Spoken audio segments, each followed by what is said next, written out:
మస్తి మే సవాల్ వైరల్ కావాలా?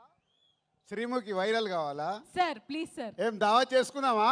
ఏయ్ ఏయ్ ఏయ్ చలికాలం చెట్లకు పోదామా?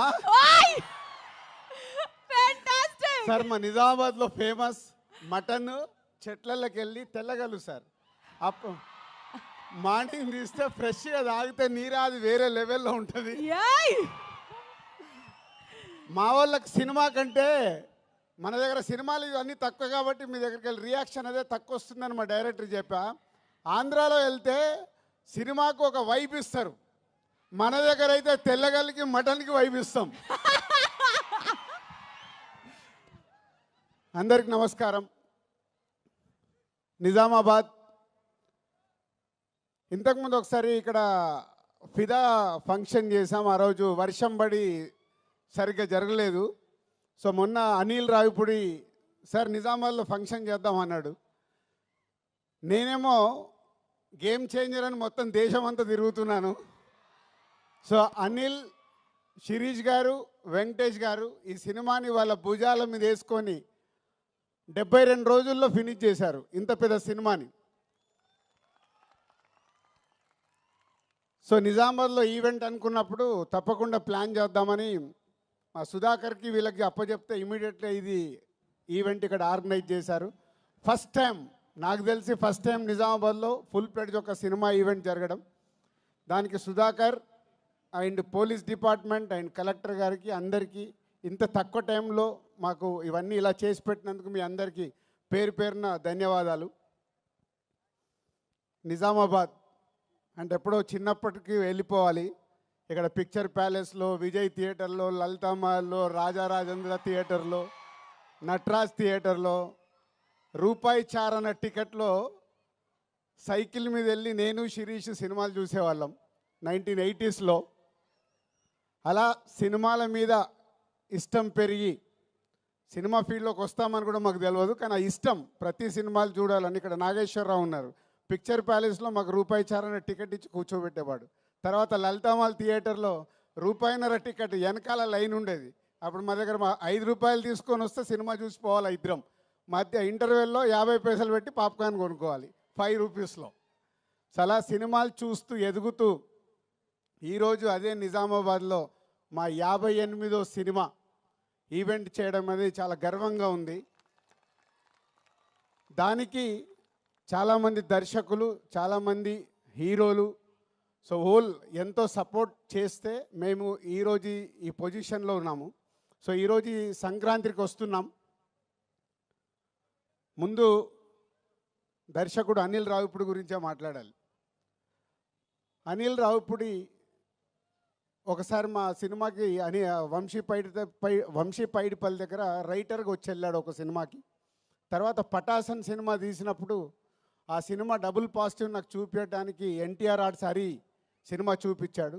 సినిమా నచ్చి ఆ సినిమా మొత్తం ఆంధ్రప్రదేశ్, తెలంగాణ రైట్స్ తీసుకున్నాం. అప్పుడు మా పరిచయం ఏర్పడింది. ఆ పరిచయం కాస్త ఇప్పుడు 8 సినిమాల్లో 6 సినిమాలు ఈ బ్యానర్లోనే చేసి ఈ బ్యానర్కి ఈరోజు ఒక పిల్లర్ డైరెక్టర్ లాగా నిలబడ్డాడు. అంటే ఒక ఎమోషనల్గా ఒక సినిమాకి మేము ఎలా ఆలోచిస్తామనేది ఆలోచిస్తూ అనిల్ మాతో ఒక జర్నీ పెడుతూ ఒక మామూలు కుటుంబంలో నుంచి, వాళ్ళ ఫాదర్ ఇక్కడ ఉన్నారు, రండి సార్, వీళ్ళ నాన్న ఆర్టీసీ డ్రైవర్. అంటే ఇవన్నీ నా గురించి కానీ, ఇందాక శిరీష్ గురించి కానీ, అనిల్ గురించి కానీ ఎందుకు చెప్తున్నామంటే ఒక మామూలు స్థాయి నుంచి మేము ఈరోజు ఈ స్థాయికి వచ్చాం సినిమా వల్ల.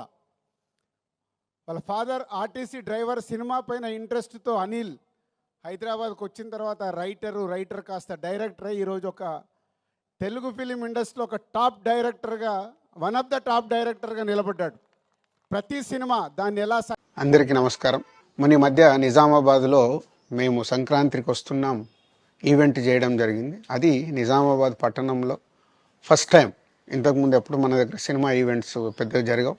అప్పుడు ఒకసారి ఫిదా సక్సెస్ మీట్ ఒకటిసారి పెట్టాము, మళ్ళీ సంక్రాంతికి వస్తున్నాం చేసాం. అంటే నిజామాబాద్తో నాకున్న అనుబంధం అలాంటిది.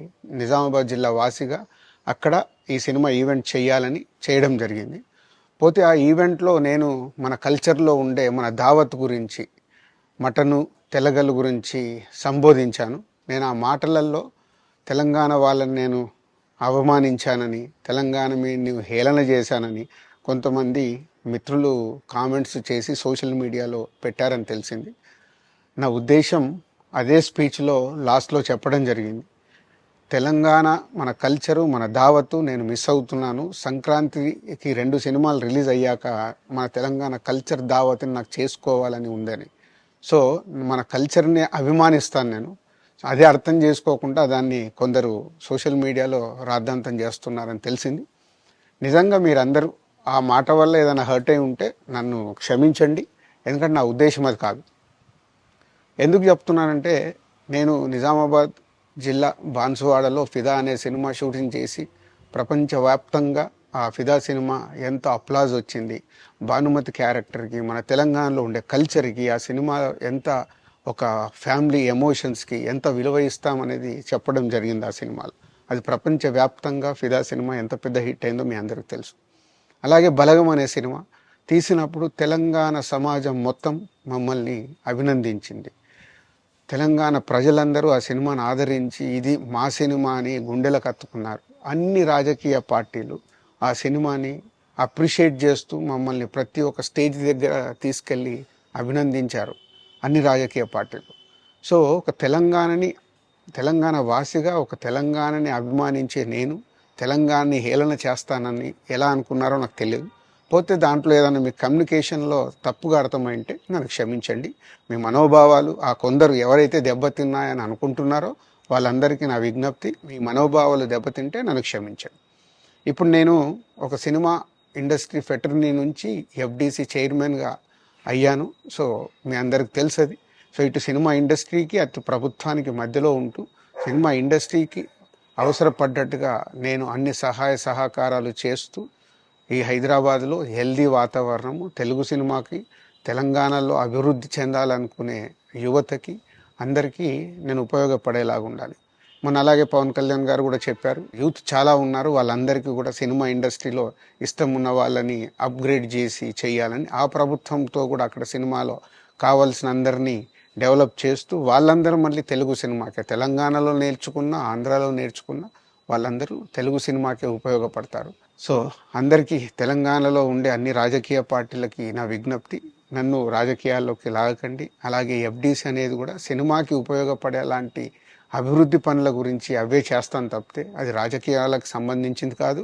ఎఫ్డిసి కానీ నేను కానీ సినిమాలకే ఉపయోగపడతాము. ఇది అన్ని రాజకీయ పార్టీలు అర్థం చేసుకొని ఫర్దర్గా నన్ను ఇలాంటి అవసరం లేని వీటిలోకి లాగకూడదు అని మీ అందరికీ, అన్ని రాజకీయ పార్టీలకు నా విజ్ఞప్తి.